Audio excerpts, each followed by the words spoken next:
Hello, and welcome to the Surgical Oncology Clinics podcast.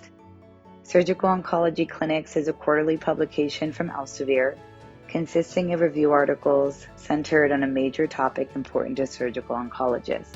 I'm Megan Ashdown, managing editor of the series here at Elsevier, and we'll be discussing the January 2025 issue dedicated to anal cancer. Leading the discussion will be our consulting editor, Dr. Tim Pollack, Professor and Chair of the Department of Surgery at The Ohio State University Wexner Medical Center in Columbus, Ohio. Joining him will be the guest editor of the Anal Cancer issue, Dr. Daniel Chu, Professor and Director of Department of Surgery at the University of Alabama at Birmingham in Birmingham, Alabama. Welcome, and over to you, Dr. Pollack. Thanks, Megan. Well, we're incredibly lucky today to have with us Dr. Dan Chu, who's a national and international expert on colorectal and anal cancers, and was our guest editor for this volume of Surgical Oncology Clinics that focus specifically on anal cancer. So, Dan, welcome, and thank you so much for all your efforts. Great. Thank you for having me here.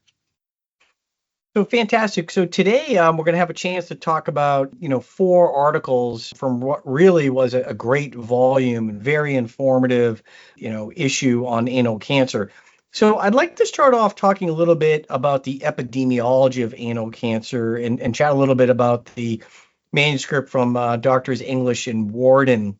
Anal cancer, it's relatively rare. It's only about 2% of gastrointestinal tract malignancies. However, the epidemiology of the disease seems to have shifted somewhat, but not only in the United States, but globally over the last 1 to 2 decades. I was wondering maybe if you could just comment a little bit about the overall global incidence of anal cancer worldwide and in the United States. Yeah, well, thanks, Tim. So anal cancer as a cancer is very stigmatized. And so I think you don't get a lot of attention about this particular disease. And it is one of the few cancers that the incidence is rising across the world at about 2% over the last couple of decades. And it's being increasingly recognized. We don't know exactly why that is, but there are some reasons for it. But we're certainly seeing it across the world and in countries where we haven't thought that there were high incidences of anal cancer. They are rising across Asia, across Africa.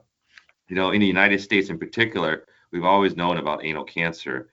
And over the last decades, as this continues to rise, we're trying to raise more awareness about it, which is one of the reasons for having this volume, is to make sure that providers know that anal cancer is there, it is rising. And if you can pay attention to it, especially in young patients, it's one of those diseases that, just like colorectal cancer, you can treat early and even prevent it. Yeah, it's really helpful. I mean, you mentioned some of the geographical variation and how anal cancer has been increasing, not only in the United States, but also globally. You had also mentioned that, you can treat this disease and you want to identify it early if possible. So when thinking about that, obviously we focus frequently on patient populations that are at high risk. So I'm wondering if maybe you could comment a little bit on the incident rate of anal cancer among high-risk groups. Maybe share with us a little bit, what are those high-risk groups, and has the trend been changing amidst those among those different patient populations? Yeah, absolutely. So, anal cancer is a cancer has associated with certain populations. So one of the populations is those affected by HPV, or human papillomavirus, which is one of the most common viruses that's out there, right? Like millions of Americans have this disease. And when it's in the anal region, it changes the way the cells are in the anus, and that's what puts it at high risk for constant inflammation and then transformation into dysplasia and then into anal cancer. And so HPV itself is probably the highest risk factor for developing anal cancer. And it's very prevalent. So that's why we may be seeing increasing amounts of anal cancer in the world. The other population where anal cancer is extremely high risk is amongst the HIV population. And especially as our treatment of HIV gets better and better, the contact time, the length of life that's exposed, for patients with HIV to immunosuppression and this transformation of the anal region also, I think, contributes to this rising incidence of anal cancer. And so those are, I think, our two particular populations at highest risk of having anal cancer. Yeah, and you mentioned Dan, HPV, and in addition to screening for precancerous lesions, one form of primary prevention of anal cancer is through HPV vaccination. So I'm wondering if you could just talk a little bit about that, current recommendations around HPV vaccination, and how does it alter one's risk for anal cancer? How effective is it, and who should be vaccinated? Yeah, great question. So yes, that's a very unique risk factor, HPV, and certainly there are vaccinations that are out there. General recommendations from several societies is actually at a very young age, before any exposure to HPV. That's when you need to be vaccinated. So ages of as low as 9 years old has been recommended to a more average of 11 to 12 years old of age for both boys and girls to have HPV vaccinations. There's definitely several types of vaccines that are out there too, approved by the FDA. So these are vaccines that are effective against HPV type 16 and 18, for example, which is one of the highest risk HPV viruses. So multiple kind of vaccination options too. So the recommendations are actually for young people, 11, 12 years old, to prevent this. The vaccine is much less effective for adults because adults have so much exposure to HPV around them that it's not as effective. And I think, but this is one of those situations where if you are vaccinated against HPV, certainly the risk of anal cancer is significantly decreased. So, decreasing your risk, we talked about the vaccine, and this may be a good moment then to pivot into the next article, which is the prevention of anal cancer, which Dr. Kamara and Dr. Kawaki wrote. And that manuscript, they highlighted, other preventative strategies and that were linked maybe to lifestyle behavior modifications, whether it be cigarette smoking, etc. But I was wondering if you might comment a little bit more on some other risk factors associated with anal cancer, specifically other immunosuppressive states, tobacco smoking, even history of gynecologic cancers, and where that kind of fits into the puzzle. Great question.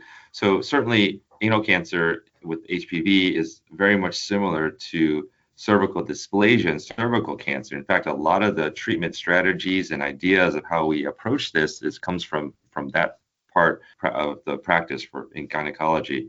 And so I think women who have precancerous cervical lesions are certainly at increased risk of having HPV, and by virtue of that, also at increased risk of anal cancer. And so screening is really recommended even for those populations. Smoking is certainly a factor that's a risk factor for not only anal cancer, but almost every cancer. Certainly 2 to 3-fold increased risk of anal cancer for smokers compared to non-smokers. And so I think this, from a lifestyle standpoint, is certainly something that is recommended to decrease the potential risk of, again, not only anal cancer, but all types of other cancers. There's certainly also other high-risk sexual risk factors for anal cancer, including anal receptive intercourse. This is also another area that is well recognized for many decades. And so practicing safe sex with condom use can decrease the transmissions of HPV and other sexually transmitted diseases that could also lead to downstream decreased risks of anal cancer. And so I think these are some of the risk factors and sexual health recommendations that we can do to diminish that risk of anal cancer. That's great. So we've been talking a little bit about lifestyle modifications or risk factors. How about now let's talk a little bit more in depth about screening, Dr. Chu. And in particular, I was wondering maybe if you could walk us through a little bit this anal cancer high-grade squamous intraepithelial lesion outcomes research trial. What was that trial? What did it show? And how has that informed practice around screening for anal cancer? Yeah, so that's a great question. So this trial that you're referring to is, in my opinion, one of the best clinical trials in this area that's ever been done, nicknamed the Anchor trial. And it was a trial that really wanted to see if you could basically reduce the progression to dysplasia and anal cancer if you were to do something about it, if you were to screen patients and see it. So what it basically does was it was a study across 25 sites in the United States. It looked at populations with HIV, 35 years and older, and had biopsy proven high-grade dysplasia on anal exam. And so high-grade dysplasia is sort of that pre-cancer. And so you get worried about high-grade dysplasia. And it basically said, hey, if we find high-grade dysplasia, we'll randomize you to a treatment. And treatment was either ablation or excision or topical medications that can reduce the high-grade dysplasia, or do nothing and just standard treatment. And so that was really the simple kind of study design. And what they were very able to clearly show was that if you got any type of intervention for high-grade dysplasia, whether it be ablation or excision, like we do in colorectal surgery, or administration of these topical medications, you could dramatically reduce basically your risk of developing anal cancer by almost 50% from that simple intervention. And so this study, I think, really gave a lot of data to support a practice that many people are doing in the United States as colorectal surgeons. When we see high-grade dysplasia, we try to do something about it. And it gives the data to say that we can do something and actually reduce the risk of anal cancer by intervening. And so I think it's a really powerful study, really, that really kind of encapsulates and supports all that we're doing right now. Yeah, I mean that's impressive level one evidence to show that early intervention can really have an important difference. And so to that point, screening is critical, because it sounds like many of these patients can be have a intervention early on and be effectively treated. So with that in mind, I know there was a table in this article that I thought was very interesting and important for practicing physicians and surgeons that went over the routine screening recommendations for patients. So I'm wondering if you could share with us what are best practices now with regards to screening folks. What I took away from the manuscript was that there are no current recommendations for the general population, but there are very specific recommendations for high-risk individuals. And I'm wondering if you might share your opinion on those recommendations. Yeah, so absolutely. So I think, I would say there's no gold standard, unfortunately, right now, but we have many major societies, including the International Anal Neoplasia Society, for example, and the American Society of Colon and Rectal Surgeons, that give some recommendations, on screening. And the bottom line is that routine screening for a general population with no history of HPV, no history of HIV, no history of anal receptive intercourse, this is what we consider a general population. No recommendations are done for screening. But for individuals that are high risk, in particular HIV populations, those with HPV, there becomes recommendations of doing digital rectal exams, for instance, for HIV populations, at least once every 1 to 2 years, and also anal cytology, which is actually very commonly used now amongst the HIV population, where just like looking at the cervix, it's a swab that goes in the anal rectal region, and you're looking for a dysplasia. And if you see anything suspicious, it warrants a more closer exam with high resolution endoscopy and then the interventions that the Anchor trial supported. And so here at UAB, that's one of our practices is HIV populations get screened annually to every 2 years with anal cytology and digital rectal exams looking for dysplastic changes. That's very helpful. We've been talking a lot about epidemiology, risk factors, screening, early intervention. So now I want to pivot again and talk about the article from Hollis and colleagues on the management of localized and locally advanced anal cancer. So, these are the patients, unfortunately, maybe didn't get screened. There wasn't early intervention, and now you have biopsy-proven anal cancer.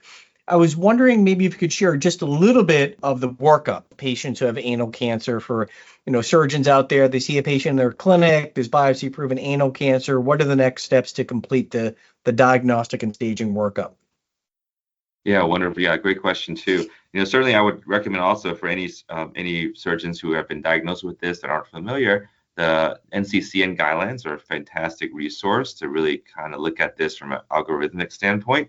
But one of the first things that needs to be done though when you get the biopsy is to ask, did this come from an anal canal or does it come from the perianal region? That's one really upstream diverging point that has to be made. And the reason is because if it's in the perianal region, meaning the region beyond the anal canal, basically skin, those squamous cells can be treated like squamous cell of like the arm for early lesion. A wide local excision is actually one of the treatment options for that if it's an early stage type of tumor, versus the anal canal where it's much more tricky and you really can't just excise it because you would hurt the muscles in the pelvic floor that's in that area. So that's one big distinction that needs to be made when you think about anal cancer. Is it in the skin area or is it in the actual anal canal? Once you make that distinction, then the workup I think is very much similar to other types of colorectal cancers, meaning you need to do the CT scans of the chest, abdomen, pelvis to rule out distant disease. You also need to make sure that the patient has a completion colonoscopy to evaluate the rest of the endoluminal part of the large bowel. Those are some of our key things. And looking at the inguinal nodes, because certainly anal cancer metastasizes in a different pattern than your typical colorectal cancers. So I think that's kind of the main staging parts of working up the tumor and the cancer. And then once you do that, then you start using that information to reach your other branch points of what you do. And, this runs the gamut also from very early stage anal cancers of the skin, of the perianal region. Local excision is very well tried and true. If it's not that, if it's more advanced, then you're talking about chemoradiation, the NIGRO protocol, right? A historic protocol that's been established since the 1970s that's extremely effective. 5-FU, mitomycin C, radiation, and that's how you treat basically a squamous cell of the anus. That treatment protocol is the treatment protocol that's used for anal canal cancers. So when you have an anal canal squamous cell cancer, the treatment is essentially chemoradiation if there's no distant disease. And it's very effective and can actually really treat these anal cancers, and they respond very well to chemoradiation.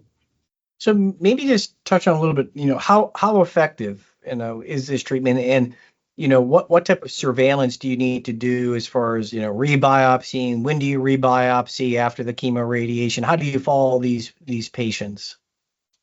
Yeah, so that's a great question. So I think for the effectiveness of this, just to give an example, so for a really early stage anal cancer, survival rates can be upwards of 90+%.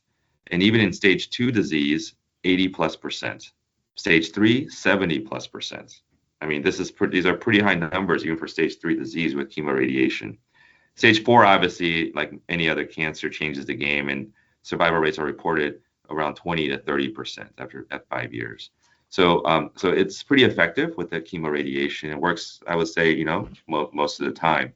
But once you're completed with a chemoradiation, then you're right, the post-treatment surveillance becomes really critical. And usually after completion of chemoradiation, the examinations include digital rectal exams, inguinal node exams, endoscopies, which are done typically every 3 to 6 months for up to 5 years after that treatment completion. You also get CT scans, radiographic follow-up with CT chest, abdomen, pelvises for every year for about 3 years, and then also colonoscopy that's follow-up for that too.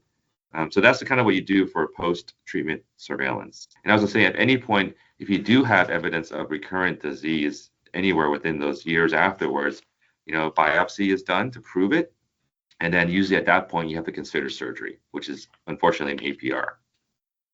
Before we move to the surgery, and I was going to just talk a little bit about, how well is this treatment tolerated, the chemoradiation? I know in the article they alluded to acute and late toxicities, and with proctitis and, even, fistula or strictures late. I was wondering, in your practice, how often do you see toxicity associated with this chemoradiation? What are some of the most common acute or late toxicities that you see, and how do you manage the most common toxicity? Yeah, so that's a great question. So I think, every patient is certainly different, and this is one of those situations where you have to work very closely with your radiation oncologist, right? In terms of the follow-up after these delivery of these radiation doses. I think what we can see a lot is actually a lot of issues with the skin around the area. The radiation certainly causes a lot of irritation into the area. It can change the bowel habits of a person, and so you oftentimes have to use different types of medications and creams to treat the dermatologic sort of consequences of intense radiation to the pelvis and to the perineum. Sometimes you have other toxicity where you do need some breaks, meaning you have to kind of pause the radiation sometimes. But bleeding, perineal skin changes, some GI changes, those are, I think, the most common things that we've seen. And then you began to touch on this, was about the surgical salvage, if you will. Yes. Can you tell us a little bit about, how often is surgery needed to salvage patients from failed chemoradiation? Does it always involve an APR? And then what are the results typically after that APR, depending on people's disease stage, or, is it a particularly bad prognostic sign that you've failed chemoradiation and it's kind of unmasked a more kind of malignant phenotype, if you will? So the salvage APR leads to more guarded prognoses? Yeah, unfortunately, I think it is. Recurrent disease or disease that fails to respond to the chemoradiation, I think is a sign of pretty aggressive disease. And so certainly the reports, for failure rates of recurrent local regional recurrence after chemoradiation, anywhere from 10 to 30%, unfortunately. So that's why it's so important to really surveil patients post-treatment. And then, for progressive disease, the surgery, can boil down to APRs if there's no signs of metastatic transformation. And with salvage surgery, as we call it, with an APR, 5-year survival rates have been reported anywhere from 30% to 60%. So it runs a little bit of the gamut. Certainly, I think the biology of these type of tumors is probably different. And so we hope, in the future that there's more therapeutic options too as adjuncts to the surgery itself. Thank you, Dan. So I want to wrap up with the final article, an important one by Dr. Jones and Dr. Chilla Akamari on health disparities in anal cancer. There's been a lot of attention on health-related social needs and disparities as they impact everything from primary care to surgical care to receipt of cancer care. Unfortunately, patients who have anal cancer are no exception from being susceptible to these disparities. I was wondering if you could comment, though, how patients with anal cancer may be specifically at risk for these disparities, or is there any thing in particular about this patient population that puts them at risk for disparities in accessing care to get screened and or treated for anal cancer? Yeah, so I think that's a great question. I think, and I really like this chapter because I think it highlights an area of anal cancer it's already been stigmatized, and on top of that, you throw in healthcare disparities and issues of access and quality of care, and I think it very much applies in anal cancer also. I think there are differences in anal cancer on what I call the upstream part in terms of the simple disparities in incidence. We certainly see differences in the incidence of anal cancer among men and women. It's more common among women, for example. And there are certain race and ethnicities where we see higher rates of anal cancer. For example, non-Hispanic Black men have very high incidence of anal cancer when you look at just SEER data. And so I think you do have certain racial and ethnic differences and then socioeconomic differences too. Now, the other part of all this puzzle is certainly screening. I think it's already stigmatized. So you can imagine that if you don't have access to healthcare, you would not be screened or even be looked at in something where changing in that area. And so I think we also see major disparities in screening for anal cancer and others. And then downstream, we have disparities in treatments. Who gets the radiation, who gets the proper NIGRA protocol in a rural community? Do providers know how to deliver the standard of care in a non-cancer centered area? It's already stigmatized enough, so people don't talk about it until it's maybe really late stage, and then you have metastatic disease, which completely changes the game too, and becomes obviously has far more poor outcomes. Yeah, I think that's helpful to frame it in those terms. Finally, maybe to ask if you could just give us some advice about future directions or potential interventions to help close the gap with these health-related social needs and these disparities. I know here at Ohio State, one of our colorectal surgeons, Dr. Syed Hussein, a number of years back, set up an anal cancer screening clinic, which may not be that unique, but I think what was really important was that he did it in close partnership with community leaders and community centers that involved high-risk individuals in the Columbus area, such that there was a community partnership that would more facilitate targeting of high-risk individuals getting into our anal cancer screening clinic, trying to decrease those barriers so that early interventions, as you alluded to in the anchor trial and other mechanisms to really move the needle in these patient populations. I didn't know if you're doing similar things like that at UAB or if you have other potential interventions or thoughts around how to close this disparities gap. Yeah, no, that's great. Thanks for that question, Tim. So certainly, I think when we talk about populations at risk for anal cancer, we talk about different racial ethnic populations. We talk about patients with HIV, patients with HPV.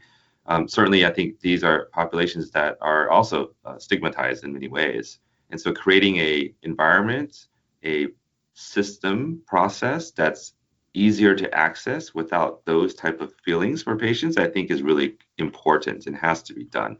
At UAB, we have a clinic called the 1917 Clinic, and this is a clinic that takes care of HIV populations across the state and the whole region.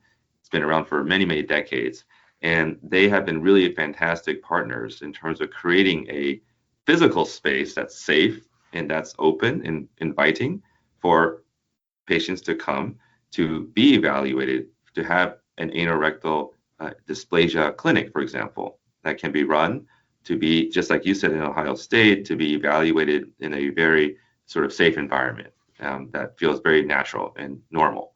And so I think creating those type of environments is really important to be screened, because just like colorectal cancer, if you catch it early when it's not a full-blown cancer and it's still just dysplasia, you can do something about it, as the anchor trial has clearly shown.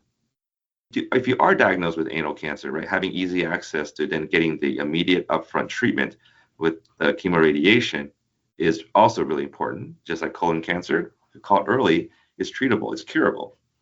In this case, without any surgery, which is really what's remarkable about anal cancer. And so I think those are all elements of healthcare disparities that, I think we can continue to work on and to establish these processes and education for the community, right, to destigmatize a lot of these factors that are associated with anal cancer. Well, Dr. Chu, thank you so much for your time today in discussing these articles. We only highlighted 4, but all of the articles in this volume of Surgical Oncology Clinics are really excellent. So I want to thank you for being the guest editor, and also want to thank all the co-authors for their hard work and their important contribution to better understanding this disease. I know this volume will help all of those providers who are caring for this patient population, so we can be sure to deliver state-of-the-art care and improve the outcomes for patients who are at risk for anal cancer and who are suffering from anal cancer. So once again, Dr. Chu, on behalf of myself and Surgical Oncology Clinics, thank you very, very much. No, thank you, Tim, and really thanks to all my co-authors who made this collection of all these important articles. I certainly learned a lot from reading them too. Thank you for joining us for this Surgical Oncology Clinics podcast. For an exclusive discount on the issue we discussed today, focusing on anal cancer, Visit us.elsevierhealth.com/expert. Surgical Oncology Clinics is available for individual print subscription with accompanying online access or individual online-only access, and is also available on the Elsevier electronic platforms Clinical Key and Science Direct. For more information on this series and our nearly 60 other titles spanning all medical disciplines, visit info.theclinics.com. Be sure to follow us on Twitter and subscribe to the Surgical Oncology Clinics podcast. Until next time.